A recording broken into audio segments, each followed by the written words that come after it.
corona virus ना दी पृथ्वी the लेरिबा मियोय सिंगसी दी लंदारक पाहाय तारे मणिपुर गुम्बा यामना पिकपा स्टेट ता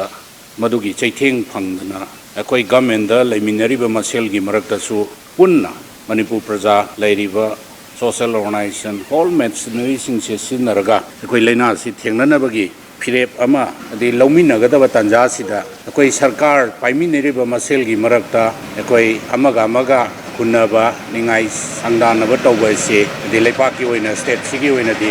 यामना लाइबक थिनिंगाई ने आइबो वफमसु आई थमजगे सिंग ककपा नत्रगा कक्तबगी वफमसे मसागी पर्सनल ओइबो वफमने सुंबा वफमसि प्रेस मीडिया दा म्याम तिनबा मफमदा हाइबम थोक्तिना खल्ली अदुना मसे रॉन्ग इंफॉर्मेशन ने आइबदु अखोई मणिपुर सरकार गी साइट गी मरोइना मणिपुर प्रजा गी मफमदा अदि थमजनिंगबगी नमता कैबिनेट डिपार्टमेंट गी सोई मरोइना तौजबनी अदि अवाब सिंगसे पुन्ना होनमिनरगा अंगम बथाक मतेंग पांगमिनरगा अकोई हिंगमिनब तंगाई फते हैबगी वखलोन से अकोई खुदिमकता चीरब तानफमसिदि लेमिनसी हैबगी वखलोन नमाई थमजगे प्राइम मिनिस्टर ग्रामीण कैलान अना योजना सिगी बेनिफिशियरी मसिंग से अकोई AAY दा क्विंटल मसिंग से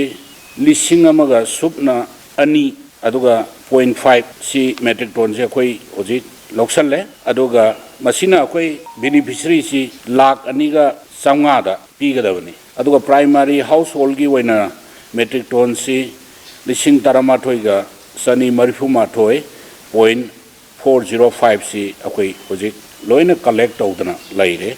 अदुगा मसिना अकोई बेनिफिशियरी 22,56,281 दा अदि चेंगसी फंगनगदबनी अदुना सरकार ना मतम गी ओइना पिरेइब इंस्ट्रक्शन सिंगसी फजने इनबिरगा मुन्ना ताबिरगा